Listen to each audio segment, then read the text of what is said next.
નમસ્કાર, સીએનબીસી બજારમાં આપનું સ્વાગત છે। Tax planning with Mukesh Patel સાથે ફરી એક વખત હાજર છું વિક્રમ પાઠક। અને આ વખતે કરવેર આયોજન ખાસું મહત્વનું બની રહ્યું છે, કારણ કે 500 અને 1000ની નોટની નોટબંધી ડિમોનેટાઇઝેશન જે કરવામાં આવ્યું છે, અને સરકારનો આ નિર્ણય જે રીતના આપણે દિવાળી પછી આવતા જોયો છે, તો અહીંયા લોકોને દિવાળી પછી પણ ફરી પાછી કાળી ચૌદસ આવી હોય એવી સ્થિતિ દેખાઈ રહી છે। આ ફરી એક વખત એવી સ્થિતિ બની રહી છે કે જ્યાં 9/11ની સ્ટ્રાઇક થઈ છે, પરંતુ આ વખતે આતંકવાદીઓની નહીં પરંતુ સરકારની સ્ટ્રાઇક થઈ છે કાળા નાણાં ધરાવતા લોકો ઉપર। તો હવે અહીંયા શું રસ્તો છે કાળા નાણાં ધરાવે છે એ લોકો માટે? અને તો કોઈ રસ્તો બચતો નથી, પરંતુ જે એવા લોકો કે જેમની પાસે પોતાની બચત છે, જેમની પાસે 500 અને 1000ની નોટ કેશમાં પડી છે, એમને હવે બેંકમાં ડિપોઝિટ કરાવી તો એમાં શું ટેક્સ લાયબિલિટીઝ હોઈ શકે, આવકવેરા વિભાગ શું પ્રશ્નો પૂછી શકે છે, આવા બધા મુદ્દાઓ ઉપર આપણે ચર્ચા કરીશું। અને આ સમગ્ર વિગતે માર્ગદર્શન આપશે આપણા કરવેરા એક્સપર્ટ મુકેશભાઈ પટેલ। મુકેશભાઈ, સ્વાગત છે સીએનબીસી બજારમાં। અત્યારે આમ તો જોવા જઈએ તો તમારા માટે સમય ફાળવવો પણ મુશ્કેલ બનતો હશે, કારણ કે જે રીતના લોકોની તમારી પાસે પ્રશ્નોત્તરી આવતી હશે 500 અને 1000ની નોટ જમા કરાવવા માટે થઈને શું તકેદારીઓ રાખવી। પણ પહેલાં આ બધા મુદ્દાની જોઈએ તો આ 9/11ની જે સ્ટ્રાઇક કરી છે મોદી સરકારે, શું કારણ છે એનું?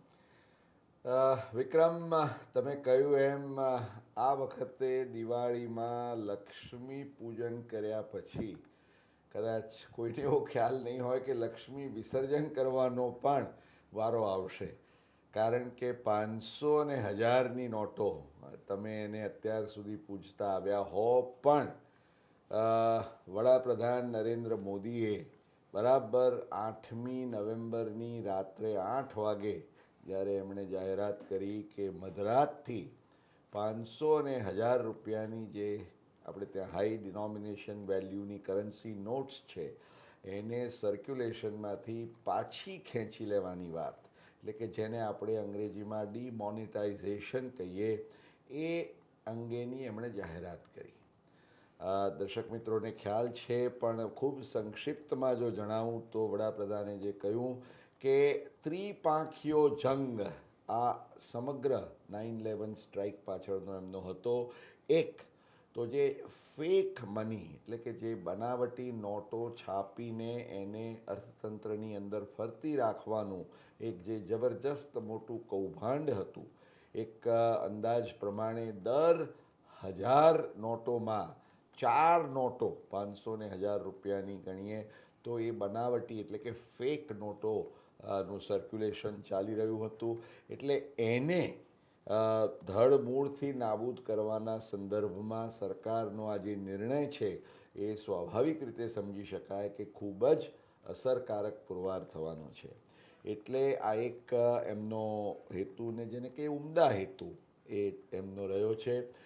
બીજો જે આખો જંગ છે તે તમે જેનો ઉલ્લેખ કર્યો, કાળા નાણાં, કારણ કે એક અંદાજ પ્રમાણે ભારતના કાળા નાણાં લગભગ આપણા જીડીપીના 25%થી પણ વધારે કાળા નાણાંનું અર્થતંત્ર, જે એક પેરેલલ ઇકોનોમી કહીએ, એ એક આપણા અર્થતંત્રને આ કાળા નાણાં કોરી ખાતા હતા। એટલે એની સામે જો તમારે જંગ માણવો હોય, અલબત્ત એવું નથી કે કાળા નાણાંનું રોકાણ માત્ર કરન્સી નોટ્સમાં જ છે। આજે અનેક અસ્કયામતો, આજે સોનું ગણો, તમે સ્ટોક્સ ગણો, પ્રોપર્ટી ગણો, તમામમાં કાળા નાણાં તો રોકાયેલા છે। પરંતુ જ્યારે પણ આ કાળા નાણાંની હેરફેર થાય છે, એનું સાધન એ આ કરન્સી નોટ્સ હોય, આપ સ્વાભાવિક રીતે સમજી શકો છો। આજે એક પ્રોપર્ટીનું ટ્રાન્ઝેક્શન થાય ને એમાં પણ જે પૈસા આવે, તો એ પૈસા આવે નોટોના સ્વરૂપે, એનું રોકાણ સોનામાં થાય, સોનામાંથી કદાચ એ હવાલામાં જાય, હવાલામાંથી એટલે in one or the other form, એક કે બીજા ફોર્મમાં જ્યારે પણ કાળા નાણાંનું રૂપાંતર થાય, તો એ રૂપાંતરના માધ્યમ તરીકે આ 500 ને 1000ની નોટો બનતી હતી। એટલે સરકારનો, વડાપ્રધાન, નાણાપ્રધાનનો એક સ્પષ્ટ આશય હતો કે જે મૂળ છે, આ આખો જે ગંગોત્રી છે, સ્ત્રોત છે 500 ને 1000ની નોટો, કારણ કે એક અંદાજ પ્રમાણે લગભગ 17 લાખ કરોડ રૂપિયાની ચલણી નોટો આપણે ત્યાં જે આપણી અર્થતંત્રની અંદર ફરી રહી છે, એમાં 86% દર્શક મિત્રો, એ 500 અને 1000 રૂપિયાની નોટો, એટલે કે લગભગ 14 લાખ કરોડથી વધુ રકમ તો માત્ર 500 ને 1000 રૂપિયાની નોટોમાં, એમાં ફેક કરન્સી પણ આવી જાય, કાળું નાણું પણ આવી જાય. એટલે સરકારનો આશય હતો કે આ 500 ને 1000ની નોટોને જો પાછી ખેંચી લેવામાં આવે તો એના ફલસ્વરૂપ પછીથી જે ફેક નોટ છે એ આખું એક then it goes out of circulation, કારણ કે એ તો પાછી આવી જાય. ફેક નોટ છે એનો કોઈ મતલબ નથી રહેતો. જે આજે કાળું નાણું છે, એ કાળા નાણાંના એકવાર બધા જ પૈસા બેંકમાં જમા થવાના થાય તો બેંકમાં જમા થતી રકમો ઉપર સરકાર ચાંપતી નજર રાખીને એ દ્વારા કાળા નાણાંને નાથવાનો એક પ્રયાસ કરી શકે. એ હેતુથી વિક્રમ આ 9/11ની જે સ્ટ્રાઇક છે એ કરવામાં આવી છે. રાષ્ટ્રીય હિતના સંદર્ભમાં વાત કરીએ તો આ એક ઉદારીકરણ પછીનું કદાચ સૌથી મોટું પગલું જેને કહી શકો તે ગણાય. યોગાનુયોગ આવા જ્યારે નોટબંધીના ડિમોનિટાઇઝેશનના ખૂબ જેને કહીએ કે હિંમત ભર્યા પગલાં લેવાનો વારો આવે તો ભારતના ઇતિહાસમાં તો એ સાક્ષી પૂરે છે કે 2 વાર, આ બીજી વારનો નિર્ણય છે, પણ બંને વાર યોગાનુયોગ ગુજ્જુભાઈઓએ આપણે એમ કહીએ તો ખમીર બતાવ્યું છે. 1978માં જ્યારે ડિમોનિટાઇઝેશન થયું હાઈ વેલ્યુ નોટ્સનું, ત્યારે દર્શક મિત્રો તે વખતે જે લોકો એમને યાદ હશે, આજે ઘણા વર્ષો થઈ ગયા એ વાતને, તો વડાપ્રધાન આપણા ગુજરાતી મોરારજી દેસાઈ હતા, નાણાપ્રધાન પણ આપણા ગુજરાતી શ્રી H.M. પટેલ હતા, રિઝર્વ બેંક ઓફ ઇન્ડિયાના ગવર્નર એ પણ ડૉક્ટર I.G. પટેલ એ ગુજરાતી હતા. આ વખતે વડાપ્રધાન નરેન્દ્ર મોદી, RBIના ગવર્નર એ ડૉક્ટર ઉર્જિત પટેલ ગુજરાતી, અને ભલે નાણાપ્રધાન ગુજરાતી ન હોય પરંતુ ગુજરાતના પ્રતિનિધિ રહ્યા છે, કારણ કે રાજ્યસભામાં વર્ષોથી એ ગુજરાતનું પ્રતિનિધિત્વ કરે છે, એટલે એ હકે એ કદાચ એમને પણ ગુજુ ગણી શકાય. એટલે સમહાઉ આ ગુજુઓની દ્રષ્ટિ જ્યારે પડે છે ત્યારે ખો દરેકની આવી બને એ પ્રકારની પરિસ્થિતિ પણ ઉપસ્થિત થાય છે. વિક્રમ, બિલકુલ. હવે અહીંયા 500 અને 1000ની જૂની નોટ જમા કરવામાં આવે છે. મધ્યમ વર્ગના લોકોથી લઈ અને અલગ અલગ વર્ગના લોકોને આ જમા કરાવવી જ પડશે. તો આ જમા કરાવે છે, એ જમા કરાવ્યા પછી એમાં અમુક નિશ્ચિત રકમ જે એમના આવકની હોય એના કરતાં વધારે હોય તો આવકવેરા વિભાગ અહીંયા પ્રશ્નો પૂછે કે આ કેશ ક્યાંથી લાવ્યા છો, તો એના માટેના જવાબ શું આપવાના રહેશે? વિક્રમ, આ તમે બહુ જ મહત્ત્વનો પ્રશ્ન પૂછ્યો. ઇનફેક્ટ આ જાહેરાત થઈ એની સાથે જ સૌથી પહેલી ચિંતા દરેકના મનમાં એ ઉદ્ભવી કે ભાઈ તમારા મોટાભાગના પૈસા તમે 500,000માં રાખો છો. 100ની નોટો તો તમે આજે એનો ઉપયોગ ખૂબ જ લિમિટેડ છે, મેં અગાઉ કહ્યું તે પ્રમાણે પણ. એટલે પ્રશ્ન એ થાય કે તમારા ઘરમાં રહેલા તમામ પૈસા 500 ને 1000ની નોટો તમારે એકવાર બેંકમાં ડિપોઝિટ કરવા જ જવું પડે. હવે તમે જમા કરવા જાઓ ને ત્યાં મોટી રકમો કદાચ હોય તો તમારા માટે તરત એક ચિંતાનો વિષય થાય કે ભાઈ આવકવેરા ખાતું એમ કાલે ઉઠીને પૂછશે, કારણ કે આ જે પૈસા છે કે ચાલુ વર્ષના તમારા ઉપાડના જ હોય એવું જરૂરી નથી. આ જે પૈસા છે આ તો તમે કેટલા વર્ષો દરમિયાન નાની મોટી બચતોના એકત્રિત કર્યા હોય. ને તમે જાણો છો કે ભારતીય આખી જે આપણી સમાજ વ્યવસ્થા, અર્થવ્યવસ્થા છે એમાં, કુટુંબ વ્યવસ્થામાં પણ હું તો ઘણીવાર દર્શક મિત્રો હસતા હસતા એમ કહું છું કે ભારતના પ્રત્યેક ઘરમાં ઘરે ઘરે એમ કહી શકાય કે એક સ્વિસ બેંક એકાઉન્ટ સમૂહ છે. તમે વિચારશો કે મુકેશભાઈ સ્વિસ બેંક એકાઉન્ટની શું વાત કરે છે. દર્શક મિત્રો, સ્વિસ બેંક એકાઉન્ટ એટલે જે ઘરની ગૃહિણી એક એવું પોતાની બચતનું એકાઉન્ટ મોનિટર કરતી હોય કે જેની ખબર ઘરમાં કોઈને, કદાચ એના પતિને પણ ન હોય, એ પ્રકારનું ખાતું. કારણ કે ગૃહિણી છે ખૂબ દ્રષ્ટિવાન હોય છે, એને આજે વાર તહેવારે બીજા ત્રીજા જે કંઈ પૈસા મળ્યા હોય, આજે આપણા ઘરના બાળકો પણ તમે એમને જે કવરો આપો જન્મદિન નિમિત્તે, દિવાળીના પગે લાગ્યાના તે બધા, તો એ પૈસા આપણે ત્યાં પેલી પિગી બેંકમાં બચત કરવાની ટેવ છે. એટલે એ ઝીણી ઝીણી બચત કરેલી રકમો આજે મને બરાબર યાદ છે તમે પણ યાદ કરજો દર્શક મિત્રો, તમારા ઘરોમાં 9મી નવેમ્બરથી તરત જાણે પેલા વોલન્ટરી ડિસ્ક્લોઝર થવાના શરૂ થયા હોય, કોઈને ખબર ના હોય ઘરમાં, અને પેલા ઘરના ગૃહિણી કે ઘરના તમારા બાળકો એમ કે ભાઈ અમારા કબાટમાં અમે આટલા વખત સુધી બચાવી રાખેલા પૈસા છે, હવે અમારે તમને જાહેર એટલા માટે કરવા પડે છે કે આને બેંકમાં જમા કરવાની યોજના કરવી પડશે, નહીં તો આ નોટો પસ્તી સમાન થઈ જશે.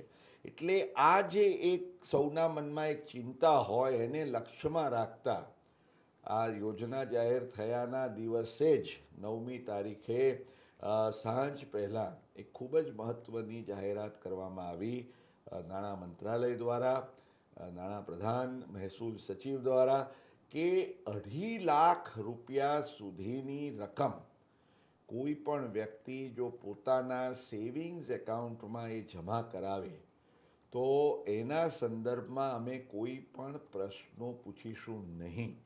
તો આ જાહેરાત થયા પછી લગભગ હું એમ કહું કે 95%થી વધુ લોકોને, ખાસ કરીને મધ્યમ વર્ગના કુટુંબો હોય, એમાં પણ કુટુંબની અંદર આજે અલગ અલગ સભ્યો હોય, આજે પતિ હોય, પત્ની હોય, આજે માતા હોય, પિતા હોય, પુખ્ત વયના બાળકો હોય, આ તમામ આજે 4-5 તમારા સભ્યો હોય, દરેકના તમે 2.5 લાખ રૂપિયાની આ રકમો ગણો તો 10-12 લાખ રૂપિયા સુધીની આવી બચતની રકમોને આવકવેરાની તપાસમાંથી આપોઆપ સંરક્ષણ મળે છે. વિક્રમ, પણ મુકેશભાઈ, અહીંયા આ 2.5 લાખ રૂપિયાની જે બચતનો 2.5 લાખ રૂપિયાની બચત હોય ને જમા કરાવવાનો આખો મુદ્દો છે, પણ એના અંગેની ખાસી બધી ગેરસમજો અત્યારે આપણને સાંભળવા મળે છે, જેમાં અલગ અલગ પ્રશ્નો છે. એમાંથી 1 by 1 જો હું તમને પૂછું તો પહેલો પ્રશ્ન એ થાય છે કે આ 2.5 લાખ રૂપિયા કોઈ પણ એક જ વ્યક્તિનું ખાતું હોય અને એમને પોતાના એક નહીં પણ 2-3 ખાતા હોય છે, તો આવા એક વ્યક્તિ પોતાના એકથી વધુ ખાતામાં જમા કરાવે તો એમાં કોઈ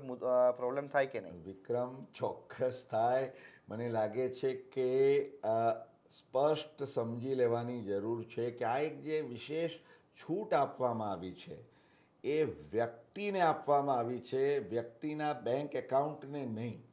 એટલે the point is very very clear કે કોઈ પણ એક વ્યક્તિ, અને વ્યક્તિ એક હોય, એના ખાતા 5 હોય, પણ એનો પાન તો એક જ હોય, permanent account number.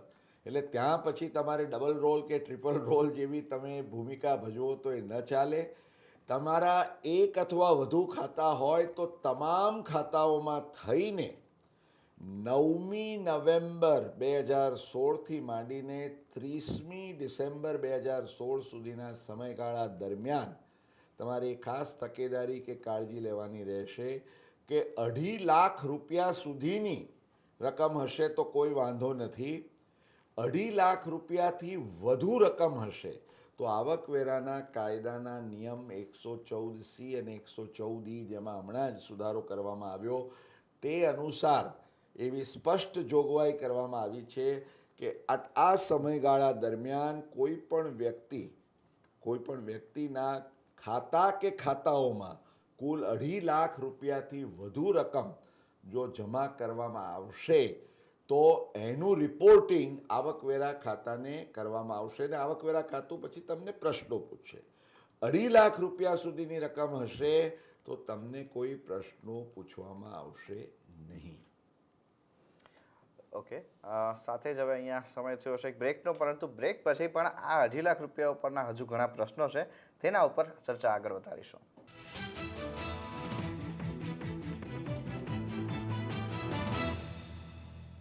Welcome back. આપ જોઈ રહ્યા છો tax planning with Mukesh Patel, અને અત્યાર સુધી આપણે જે રીતના મહત્વનો મુદ્દો અહીંયા 2.5 લાખ રૂપિયાના જે જમા કરવા ઉપરનો ચર્ચા કરી રહ્યા છો મુકેશભાઈ, અહીંયા હવે બીજો પ્રશ્ન એવો આવી રહ્યો છે કે કરપાત્ર આવક ધરાવે છે કોઈ વ્યક્તિ અને એમને આ 2.5 લાખ રૂપિયા જો કેશ ડિપોઝિટ કરવા હોય તો એ કરી શકે? વિક્રમ, અહીંયા સમજી લેવાની વાત એ છે કે આજે 2.5 લાખ રૂપિયાની તમને તમારા ખાતામાં જમા કરવાની છૂટ આપવામાં આવી છે. ઘણા લોકો એમ માને છે, અને ગેરસમજ છે, મારે સ્પષ્ટતા કરવી જોઈએ. ઘણા લોકો એમ માને છે કે આ 2.5 લાખ રૂપિયા એટલે અમારે જે 2.5 લાખની કરમુક્તિ મર્યાદા છે એ કરમુક્તિ મર્યાદાના સંદર્ભમાં જો અમારે કોઈ કરપાત્ર આવક ના હોય તો 2.5 લાખ રૂપિયા જમા થાય, માની લો કે 1.5 લાખ રૂપિયાની અમારી કરપાત્ર આવક છે, તો 2.5 લાખની લિમિટમાં લાખ રૂપિયા બાકી છે તો હું લાખ રૂપિયા જમા કરું.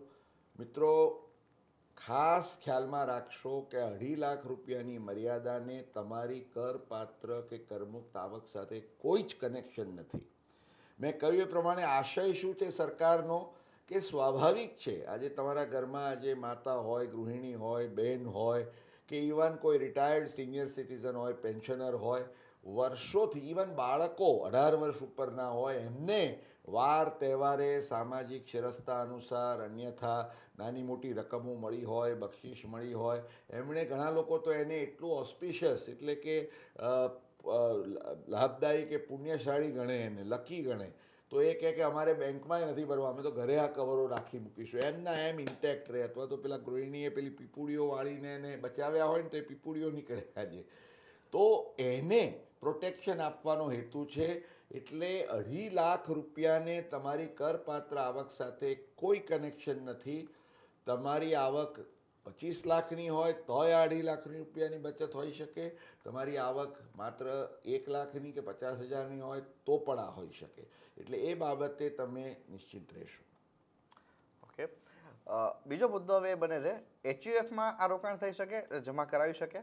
વિક્રમ, એચયુએફ એ વ્યક્તિ નથી. એચયુએફ એક કૃત્રિમ એકમ છે. It's an artificial entity.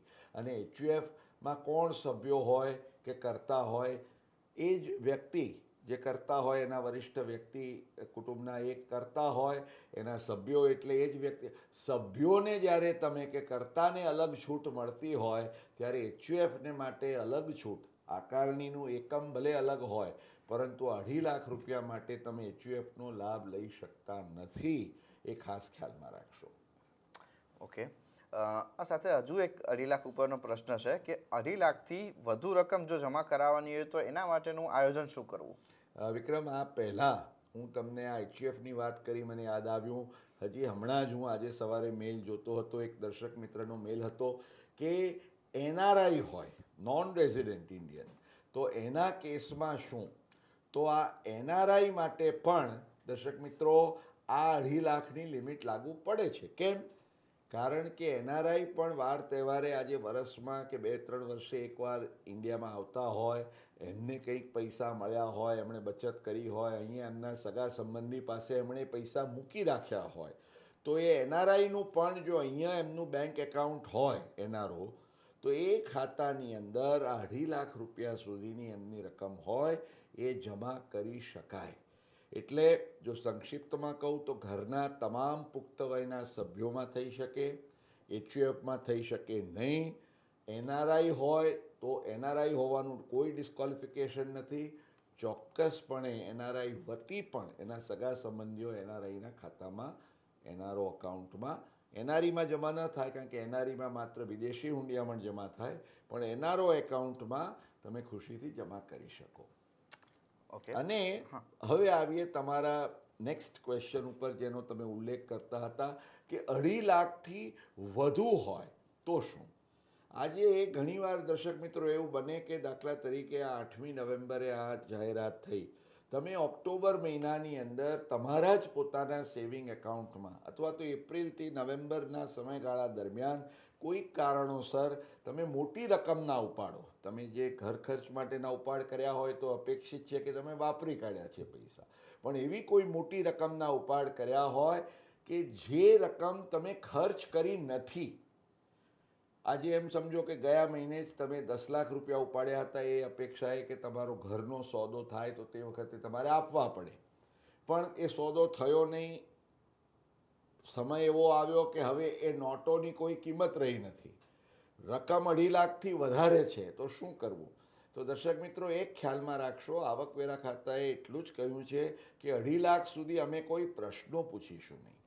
2.5 lakh ઉપર હોય તો પ્રશ્નો પૂછી શકાય, એ લોકો પૂછે, પણ જો એનો તમારી પાસે યોગ્ય ખુલાસો હોય, દાખલા તરીકે તમે એમ કહો કે ભાઈ આ મેં છેલ્લા 2-4-6 મહિનામાં જે ઉપાડેલા પૈસા છે એમાંથી વાપર્યા પછીના વધેલા છે મારા, અને એ વધેલા પૈસામાંથી હું પાછા મૂકું છું કારણ કે હવે ઘરે રાખવાનો કોઈ મતલબ નથી, એ હવે પસ્તી બરાબર છે, તો આવા 2.5 લાખ રૂપિયાથી પણ વધારે પૈસા જો કોઈ વ્યક્તિ જમા કરે અને એ અંગેનો યોગ્ય ખુલાસો એની પાસે હોય, દાખલા તરીકે આજે એણે 5મી નવેમ્બરે એની કોઈ ગાડી કે જૂનું ઘરનું ફર્નિચર વેચ્યું ને ફર્નિચર વેચ્યાની એની પાસે રસીદ કે પુરાવો છે, 8મી નવેમ્બર આવી ગઈ એટલે નોટો એની પાસે રહી ગઈ, આજે 30મી ડિસેમ્બર સુધીમાં ગમે ત્યારે આવી રકમ એ જો પોતાના ખાતામાં જમા કરે તો એ અંગે એને કોઈ ચિંતા કરવાનું કારણ નથી. ઓકે. બીજો એક મુદ્દો અહીંયા એ રહેશે કે જ્યારે કોઈ પણ નાના મોટા ધંધા વ્યવસાય કરતા લોકો હોય છે એમને કેશ ઓન હેન્ડ રહેતી હોય છે, તો એમના લોકો માટે શું જોગવાઈ રહેતી હોય છે? વિક્રમ, આ પણ તમે ખૂબ જ મહત્વનો પ્રશ્ન કર્યો. આજે દાખલા તરીકે કોઈ નાનો મોટો ધંધો વ્યવસાય કરનાર અલગ અલગ એકમો હોઈ શકે, પ્રોપ્રાઇટર હોઈ શકે. પ્રોપ્રાઇટરો તો સામાન્ય રીતે પોતાના સેવિંગ બેંકના પણ એકાઉન્ટ રાખતા હોય, એટલે એમના કેસમાં પ્રશ્ન આવે 2.5 લાખ રૂપિયાની મર્યાદાવાળો. મેં કહ્યું એ પ્રમાણે જો તમે 2.5 લાખથી વધુ રકમ હોય ને તમે એનો યોગ્ય ખુલાસો આપી શકો એમ હોય તો કોઈ ચિંતાનું કારણ નથી.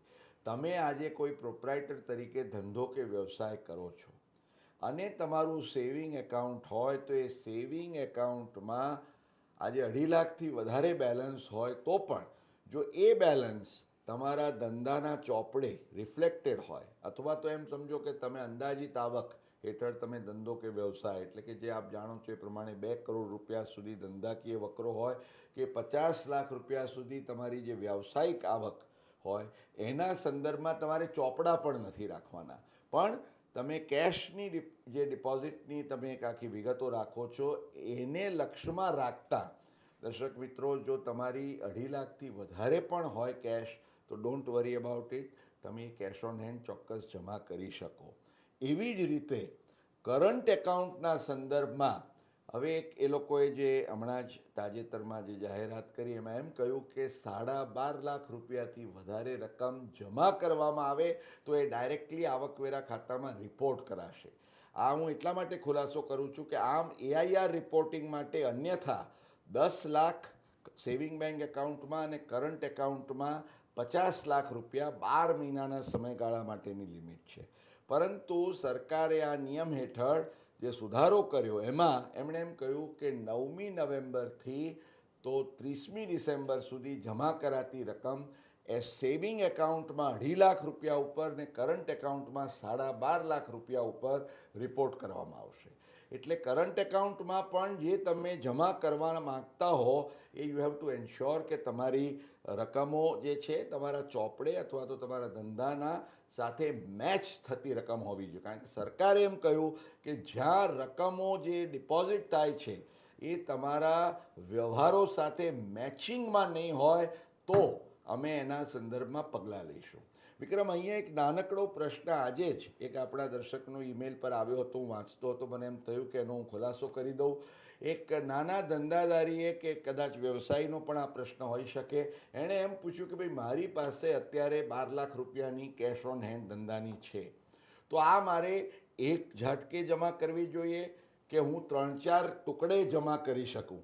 તો આના સંદર્ભમાં દર્શક મિત્રો એ ખ્યાલમાં રાખશો કે કાયદામાં કોઈ એવો બાધ નથી 1, 2, 3 કે 4, પરંતુ તમારે એક વ્યવહારુ અભિગમ એ ખ્યાલમાં રાખવાનો છે કે તમે એમ કહેતા હો કે 8મી નવેમ્બરે તમારી પાસે 12 લાખ હતા, 8મી નવેમ્બર પછી તો તમારી પાસે હોઈ ના શકે કારણ કે it is not legal tender, નવા ના આવી શકે, પણ 8મી નવેમ્બરે તમારી પાસે જે 12 લાખ હતા, હવે તમે એમાંથી પહેલાં ખાલી 2 કે 3 લાખ જમા કરાવ્યા, પછી પાછા 4-5 કરાવ્યા, પછી પાછા ત્રીજી કે ચોથી વાર બીજા બાકીના જમા કરાવ્યા.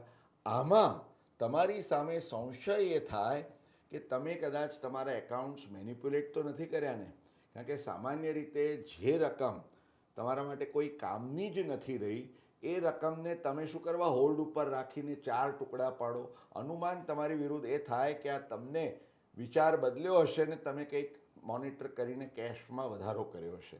માટે એ ન થાય એટલે શક્ય હોય તો એક અથવા વધુમાં વધુ કોઈ કારણસર 2 ઇન્સ્ટોલમેન્ટ્સમાં તમારે જમા કરવાના થાય તો એ તમે ખાસ ખ્યાલમાં રાખશો. This is a practical aspect of it, Vikram. Okay, છેલ્લે આ મુદ્દો તો ઘણો લાંબો છે, પણ હજી એક અહીંયા પ્રશ્ન એ રહે છે કે 200%ની પેનલ્ટી અને દંડ અને સજાનો ભય જે છે એ અત્યારે બહુ બધા લોકોમાં આવી ગયો છે. તો આ સંદર્ભે શું ધ્યાન રાખવાનું હોય છે? આમાં કેવી રીતની જોગવાઈઓ હોય છે? વિક્રમ, આમાં ખ્યાલમાં રાખવાની વાત એ છે, કારણ કે સરકારે એવું કહ્યું. યુસી આમાં આજે જ્યારે એમ કહેવામાં આવ્યું કે બેંકમાં તમે તમારા 500,000 રૂપિયા તમે ઈચ્છો એટલા તમે ડિપોઝિટ કરી શકો છો, એના ઉપર બેંક તમને જમા કરવા ઉપર કોઈ રોકટોક નથી. ઉપાડ માટે કે એક્સચેન્જ કરવા માટેના જે નિયમો છે એની આજે આપણે ચર્ચા નથી કરતા, કારણ કે આપણે આવકવેરા ઉપરનું આપણું આખું ડિસ્કશન છે અને આપણા દર્શક મિત્રો એનાથી સુવિદિત છે કે ભાઈ જે લિમિટ્સ છે એ લિમિટ્સ એના માટે પ્રિસ્ક્રાઇબ કરેલી છે.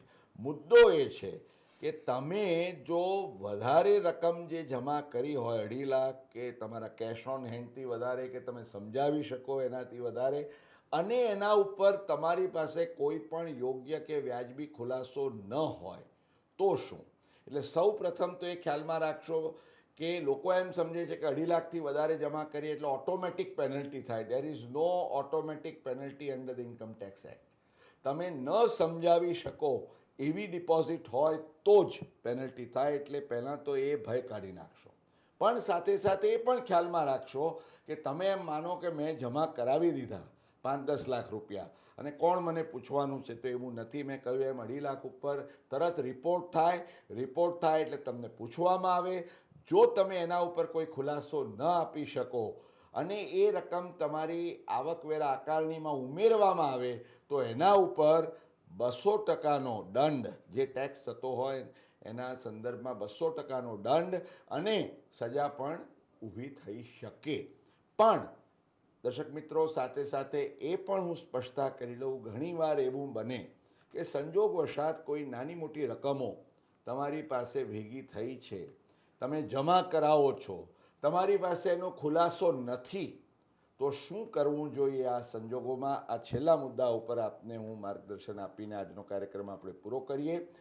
આ જે મુદ્દો છે તે ખૂબ મહત્ત્વનો છે અને તે એ છે કે આવકવેરાના કાયદા હેઠળ, આવકવેરાના કાયદાની સેક્શન 69 કેપિટલ A કલમ 69A હેઠળ એવું કહેવામાં આવ્યું છે કે જે ન સમજાવી શકાય એવા કોઈ નાણાં હોય, એટલે કે આવી ડિપોઝિટ હોય, એના સંદર્ભમાં એને કરપાત્ર આવક ગણવામાં આવશે અને એના ઉપર કલમ 115